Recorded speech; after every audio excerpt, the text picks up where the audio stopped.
we will be approaching State Department, and we will say to them that, look, you need to apply this for our lawmakers. We would like to see visas revoked. We would like to see visas revoked. All right. We would like to see assets seized. And some of those assets, they're right here. Right? You have scammers, the biggest scammers are the government. You know, Jamaican people have a small memory. They forget why the GLP came into power. Because the PNP was corrupt. Here's the job that I would take in Jamaica.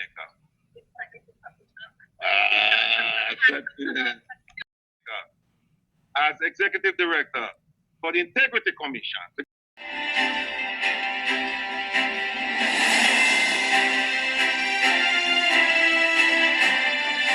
Hello, I'm Dudley Thompson, and welcome again to WDT Media TV. And recently, the Call to Action Group, they held a protest march in Florida against the high crime rate and also the corruption that was taking place in Jamaica.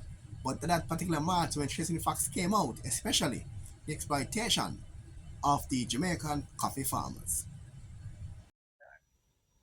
I, for one, I plant coffee. In one, not so many years ago, we used to get $14,000 a buck for the coffee. Mm-hmm. Another administration came in, and the coffee went down to a $2,500 a box of coffee. Blue Mountain coffee. I went to Italy the other day, and I saw the urns that the coffee is kept in, and there was hardly any there. And I said to him, why is there not enough Blue Mountain coffee here? He says, because as it comes, it goes. It is the best in the world. Yet, the Jamaican farmer can't live because of the price they get. But there are big companies that is living big off the hop. Poor man's sweat is not for him to live. Something has got to be done. Wilfred Rattigan is calling for action to be taken against Jamaican lawmakers. This is exactly what they're afraid of. They're also afraid of this because this is the first time. This is the first time in the history of Jamaica that we're having a group of Jamaicans protest against the Jamaican government overseas, saying that we're dissatisfied with what's going on in our country. Now, let me tell you a little bit about this.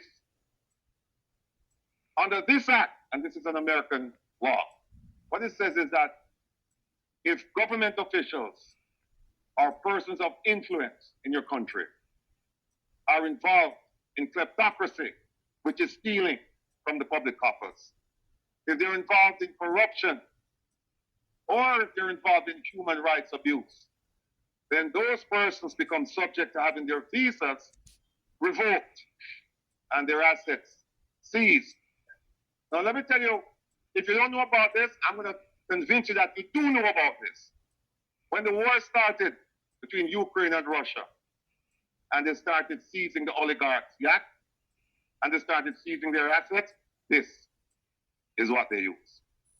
Now, let me make a case. Thank you, sir. Let me make the case for the Magnitsky Act's application to the government of Jamaica. In Jamaica, there's something we all know called the state of emergency. You can only have a state of emergency in 3 situations in Jamaica. You can only have it insurrection, if people are attacking the government, want to destroy the institution. War, or natural disaster. You cannot use it for police action.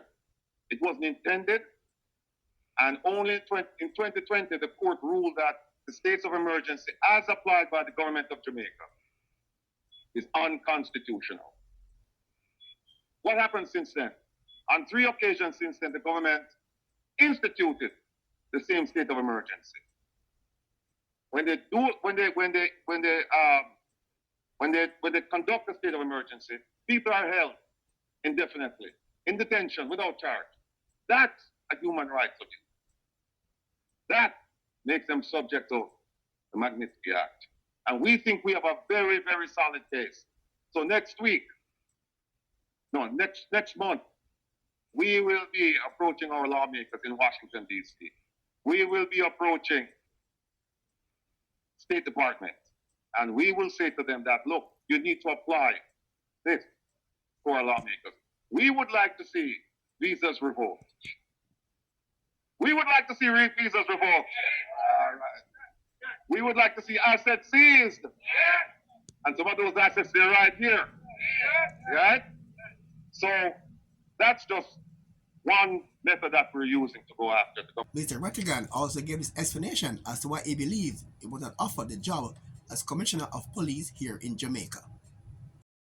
You had tried before to become the head of security in Jamaica. I've heard that. What would you bring different that would make a difference to our society as it relates to crime if you had got the chance? First thing, and the only thing you need to know is leadership. Did everybody hear the question? The question was, I had applied to become police commissioner. And if I was successful, what would I bring to the job? And I tell them I only need to say one thing, leadership. We don't have leadership in Jamaica. We have a military man, right, who doesn't understand law enforcement. He has no experience in law enforcement, zero. But worse than that, we have a medical doctor who's in charge of national security. We have a square peg in a round hole, right? We have somebody who was, the diaspora said, we would like to help. And he said, we don't need you because we have world-class policemen down here. If you want to come and make a speech, we will approve it. Send your money. Yeah, but we don't need you. We don't need you to come. Right. Oh, you don't need him. Good. And by the way, that same Minister of National Security in 2010, everybody know about WikiLeaks? Remember WikiLeaks about him? WikiLeaks said that this current Minister of National Security, back then at least, was involved with criminal activity. And I mean said so. WikiLeaks, the American government said so. Still there. I know now you're the full story.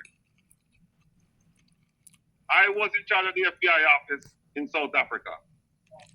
The government of Jamaica approached me through the High Commission. And they had a program called the PNP. They had a program called Mapping the Diaspora, where they said, look, we're reaching out to the diaspora to see if members with certain qualifications would come back home and help. And they asked me if I would apply for the police commissioner's position. Which where African came from? Yeah. Okay. I thought it was something that They reached out to me. Right. They reached out to me. And then they said, no. And I heard through the grapevine that they said, nobody interviewed that the one day, right? Because my plan was to take a group of people that I've met all over the globe, law enforcement people, who them not have no friend at Jamaica. Unbiased. Right? The only purpose of coming would be to help clean up Jamaica. In fact, there's one guy, very talented guy, still in touch with him today. He had a family, and when I asked him if he could come and give me 6 months in Jamaica, he said, I'll come, I'll leave my family, and I'll stay as long as you want me to until we clean up the problem. They weren't interested in that. They meaning the government. Then the second time I applied, same thing. And I've never been shortlisted, by the way. And then the third time, the same thing. But here's the thing. I have no interest. Let me be abundantly clear. I have no interest in that job, police commissioner, because they have several talented people who do a masterful job, including Rowan James. Who say you know about Rowan James? Outstanding law enforcement officer, right? Here's the job that I would take in Jamaica. As executive director for the Integrity Commission, because we need to bring some integrity to Jamaica. And even the commission itself needs some integrity, because I dare say that they have no idea what they're doing. Go back and read the Integrity Commission Act of 2017, and you'll understand there's so many loopholes there that certain people will get investigated and some won't. Can't work like that. Plus, one of the things it says is that if they start an investigation, they can't talk about the investigation, can't discuss it. But if the investigation proves the person's innocence, them have to come out and make a public statement. Makes no sense. It's either you can't talk about it from the beginning and you can't talk about it at the end, or you talk about it at the beginning and you talk about it at the end. No, my position is that you should talk about it. Because in my law enforcement experience, I found that sometimes I found out that sometimes when you advertise what you're doing, you get people to call in and give you information that otherwise you wouldn't have known. But they have no interest in that. They have absolutely no interest. So we need to revise the Integrity Commission Act, and we need to reform the leadership, and then go after these people. So I've never voted in Jamaica. I left Jamaica before I could vote. I have no political affiliation. I don't care if you're PNP, JLP, UIC, up Jamaica, down Jamaica, round Jamaica. I don't care. As a law enforcement officer, I go where the evidence leads me. And who forget lock up, get what? Lock up. Who forget lock up, get what? Yes, indeed. So, they wouldn't want somebody like me down there because me not no friend. I mean, I have no allegiance. I mean, I don't owe nobody nothing. I mean, I none of them, yeah. So they don't want me. But if they ever give me that position, then we have a team ready to go down there. Now, there are some good people in the Integrity Commission. There are some good investigators. That's enough for them. And when we combine our forces, we will have a force to reckon with in Jamaica. Then you'll start seeing true integrity. Huh? Oh, you'll start seeing true integrity investigation. But until then, it's just pure foolishness because the Integrity Commission, they might run from their own shadow right now. Run from their own shadow because the parliament have them to and fro, pillar to post, round and round and round. Right. But the problem is that somebody like me who is independent and have a voice that's unbiased, I mean, they're nobody pocket. Me, I do this because of the people in my Waterhouse. I do this because of the people in my Backto, Tivoli, Jonestown, all over the place. Jamaica, we say first. And I want you to remember this. Before you become affiliated with any party, what were you? I can't hear you now. I can't hear you now. One more time. Yes, indeed. And that's why we're the right, because we are Jamaicans. We're not political animals. We're here fighting for the government to understand that there's a breach in the social contract, and therefore we're asking them to rectify the situation. I was never about replacing our government. Never about that. I was always about getting our government to act responsibly and in an accountable fashion. And that's why we're here. So for the naysayers who say, oh, they want to get rid of the government, they want to overthrow the government. No. First the Ratigan can overthrow the government. That's within the province are the people who are called voters. This individual was not in favor of the protest. I'm doing good. I am Dr. Nelson, Dr. Clovis Nelson, and I saw your program with her, my cousin. Yes, I saw your program. I watched the program the other night on this very issue here. Frankly, I don't believe that the approach that is going down here today is really the approach that should be taken regarding the issue at hand. I believe that the situation that affects Jamaica is international. Jamaica is not unique when it comes to the matter of crime and violence and corruption. And if you do not have concrete evidence in your hands, while you bring that you can bring to this table and this forum to prove your argument, then you're just putting on a show. The situation in the country with Jamaica, when it comes to guns and the importation of guns, Jamaica don't manufacture guns. Jamaica doesn't manufacture cocaine. But they have it to say that is the Jamaicans in the diaspora sending back the guns to Jamaica. Your views on that? That could be a possibility. I cannot give you a definitive argument on that. Where the suppliers and the source is. What I do know is that Jamaica doesn't have a gun factory. So it's coming from somewhere. So perhaps we should be focusing on plugging the holes through which these things are coming into the country, the contrabands and the weapons. That is one major way of addressing the issue. I frankly think that there should be more strategic planning and concerted effort to work with the government. I am also of the opinion that the government is in tandem working with the FBI, the CIA on some of these major crime rings that, that is also affecting Jamaica. So we have an international crisis, not a Jamaica problem. Are there ways that we could maybe improve things in Jamaica? I'm sure there is. Is the government working to address these issues? I'm sure they are. Just recently, over 30 gang members from a well-known gang in Jamaica were arrested. And of course, their very leader was long arrested. There's a joint police military operation going on in Jamaica as we speak. And it's been going on for some time. So let us look back on this whole issue. Is coming out on the street protesting like this going to help Jamaica solve the problems? I don't think it is. Is it better to do a strategic sit down, working with? But they have the Jamaican diaspora, I was told by him, Dr. Francis, I've sit down many times with the government of Jamaica, and they don't get any result from them. Well, that may be so, but then it comes down to approach. How did Dr. Francis approach all of that? I am not sure. Why would the government of Jamaica refuse a very serious concerted effort that they could work with on the topic of crime intervention? I don't think so. So one can safely say that it may be come down to an approach issue and a methodological situation.